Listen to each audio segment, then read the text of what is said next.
Today we will read a short passage from Daily Star. I'll explain it in English and Bangla. Let's begin. The Daily Star.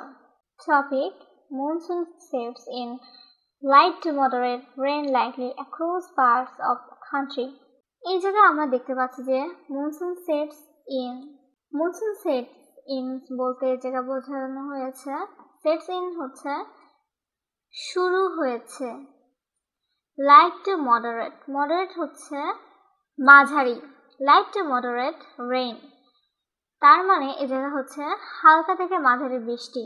Likely, likely এর জায়গায় LY যুক্ত হয়েছে, মানে এটা একটা adverb. Adverb বলতে বোঝানো হচ্ছে সম্ভাবনা রয়েছে এমন অর্থে। অ্যাক্রস, এটা একটা প্রিপোজিশন। পার্টস অফ কান্ট্রি, তাহলে যদি আমরা সম্পূর্ণটা বাংলায় কনভার্ট করি, দেশের বিভিন্ন অংশে হালকা থেকে মাঝারি বৃষ্টিপাতের সম্ভাবনা রয়েছে। আজকের টাইটেলটা হচ্ছে বৃষ্টিপাত নিয়ে। এখন দ্য ডেইলি স্টার থেকে আমি একটা প্যাসেজ নিয়েছি, প্যাসেজের একটা প্যারা নিয়েছি জাস্ট। চলুন তাহলে দেখি এই প্যাসেজে প্রিপোজিশন এবং যে ভার্ব টেন্স কোন অর্থে কিভাবে ব্যবহৃত হয়েছে। ওকে, The Bangladesh Meteorological Department has forecast light to moderate rainfall in several parts of the country over the next 24 hours from 9 AM today. এখন এই জায়গা আমরা দেখতে পাচ্ছি যে দ্য বাংলাদেশ থেকে ডিপার্টমেন্ট, এটা একটা সাবজেক্ট। হ্যাজ, এই জায়গা হ্যাজ ব্যবহৃত হয়েছে। আমরা এই জায়গায় হ্যাজ হচ্ছে অক্সিলারি ভার্ব হিসেবে ব্যবহৃত হয়েছে, এটা একটা সাহায্যকারী ক্রিয়া। ফরকাস্ট, এটা একটা পূর্বাভাস, ভবিষ্যৎবাণী অর্থে এটা একটা লাইন হিসেবে এই জায়গায় ব্যবহৃত হয়েছে। টেন্স যদি আমরা এই জায়গায় হিসাব করি, এটা হচ্ছে পিপি, মানে প্রেজেন্ট পারফেক্ট টেন্স। সো এই জায়গা যে জিনিসটা বোঝানো হয়েছে, টেন্সটা কোনো কাজ ইতিমধ্যে হয়েছে কিন্তু এর প্রভাব এখনো বর্তমান। যেমন এই জায়গায় বলা হয়েছে যে বৃষ্টির পূর্বাভাস এখনো প্রাসঙ্গিক অর্থে এই জায়গায় ব্যবহৃত হয়েছে, তার মানে এই জায়গায় হ্যাজ প্রেজেন্ট পারফেক্ট। সো আমরা যদি পরের লাইনে যাই, লাইট টু মডারেট রেইনফল, এখানে টু কেন ব্যবহৃত হয়েছে? এখানে টু ব্যবহৃত হয়েছে প্রিপোজিশন অর্থে, দুটি মাত্রা বা পরিমাণ বোঝাতে এই জায়গা টু ব্যবহৃত হয়েছে।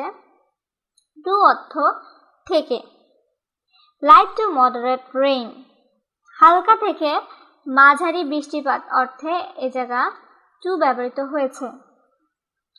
ইন সেভারাল পার্টস, এখানে ইন কেন ব্যবহৃত হয়েছে? যদি এ জায়গায় ইন ধরা হয়, তো এখানে ইনও একটা প্রিপোজিশন এবং কোনো কিছুর ভিতরে অবস্থান বোঝাতে এখানে ইন ব্যবহৃত হয়েছে।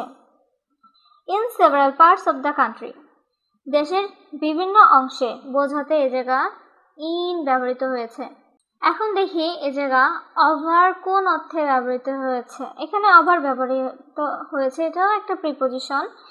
এটা হচ্ছে একটা সময়কাল জুড়ে কিছু ঘটবে বোঝালে তখন ওভার ব্যবহৃত হয়। ওভার যদি আমরা সোজা বাংলা হিসেবে ধরি, ওভার হচ্ছে কোনো কিছু জুড়ে অথবা পর্যন্ত অর্থে এই জায়গায় ওভারটা ব্যবহৃত হয়েছে। ওভার দ্য নেক্সট 24 আওয়ার্স, এখানে পরবর্তী 24 ঘন্টা বোঝাতে এই জায়গায় ওভার ব্যবহৃত হয়েছে। পরবর্তীতে আমরা দেখব ফ্রম কেন ব্যবহৃত হয়েছে। ফ্রম একটা প্রিপোজিশন, কোনো কিছুর শুরুর সময়, স্থান বা সময় বোঝাতে ফ্রম ব্যবহৃত হয়। ফ্রম এই জায়গা থেকে অর্থে ব্যবহৃত হয়েছে। ফ্রম 9 AM, সকাল 9টা থেকে। মার্কিং দ্য অনসেট, এখানে মার্কিং অর্থ কি বোঝাইছে? এই জায়গা কমা আছে, কমা মার্কিং ভার্ব প্লাস আইএনজি। এখানে মার্কিং হচ্ছে প্রেজেন্ট পার্টিসিপল হিসেবে ব্যবহৃত হয়েছে। মার্কিং আগের ঘটনার ফল বা প্রভাব বোঝাতে প্রেজেন্ট পার্টিসিপল বসে। সো এই জায়গা নির্দেশ করছে বা ইঙ্গিত করছে বলতে এই জায়গা প্রেজেন্ট পার্টিসিপল বোঝানো হয়েছে marking the onset of the monsoon, যা বর্ষার শুরু নির্দেশ করছে।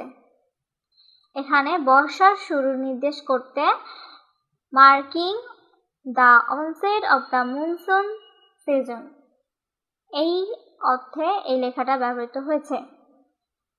এখন কথা হচ্ছে, যদি আমরা দেখি অনসেট মানে কি, অনসেট বলতে এই জায়গা শুরু, নাউন হিসেবে ব্যবহৃত হয়েছে। এটা একটা বিশেষ্য। কোনো কিছুর শুরু, সূচনা অর্থে অনসেট ব্যবহৃত হয়। The onset of the monsoon, বর্ষার শুরু। এখানে আরো অনেক প্রিপজিশন দিয়ে এই বাক্যটাকে বড় করেছে। মূল বাক্য হচ্ছে দা বাংলাদেশ থেকে, যদি ধরি light to moderate rainfall. So এই জায়গা যে to, in, from, over, of, এইগুলো যে ব্যবহৃত হয়েছে এগুলো বাড়তি। সাবজেক্ট, এখানে মূল সাবজেক্ট যদি আমি ধরি দা বাংলাদেশ মেট্রোলজিক্যাল ডিপার্টমেন্ট, এই জায়গা হচ্ছে এটা সাবজেক্ট, বাংলাদেশের আবহাওয়া অধিদপ্তর। যদি ভার্ব ধরি হ্যাজ ফরকাস্ট, এখানে পূর্বাভাস অর্থে ব্যবহৃত হয়েছে present perfect tense. Object light to moderate rainfall, হালকা থেকে মাঝারি বৃষ্টি। তাহলে এই টোটাল যে লেখাটা, এটার বাংলা হচ্ছে বাংলাদেশ আবহাওয়া অধিদপ্তর আজ সকাল 9টা থেকে পরবর্তী 24 ঘন্টার মধ্যে দেশের বিভিন্ন স্থানে হালকা থেকে মাঝারি বৃষ্টিপাতের পূর্বাভাস দিয়েছে, যা বর্ষা মৌসুমের সূচনা চিহ্নিত করেছে। এখানে যদি সংক্ষিপ্তভাবে বলি টু কেন ব্যবহৃত হয়েছে, টু হচ্ছে দুটি মাত্রা বা পরিমাণ বোঝাতে টু ব্যবহৃত হয়েছে। লাইট টু মডারেট রেইন, হালকা থেকে মাঝারি বৃষ্টি। ইন ব্যবহৃত হয়েছে কোনো কিছুর ভিতর অবস্থান বোঝাতে, in several parts of the country. আবার ব্যবহৃত হয়েছে একটি সময়কাল জুড়ে কিছু ঘটবে বোঝাতে। ফ্রম ব্যবহৃত হয়েছে কিছুর শুরুর সময় বা স্থান বোঝাতে। সো আমরা যদি ডেইলি একটা করে আর্টিকেল পড়ি এইভাবে ধরে ধরে, কেন প্রিপজিশন ব্যবহৃত হয়েছে, কেন এই হ্যাজ ব্যবহৃত হলো, এভাবে ভেঙে ভেঙে যদি পড়ি আমাদের স্পিকিং, রাইটিং খুবই হেল্পফুল হবে। সো আমাদের উচিত ডেইলি একটা করে আর্টিকেল পড়া। ওকে, that's all for today. I hope you understood the passage. We'll continue in the next class. Thank you.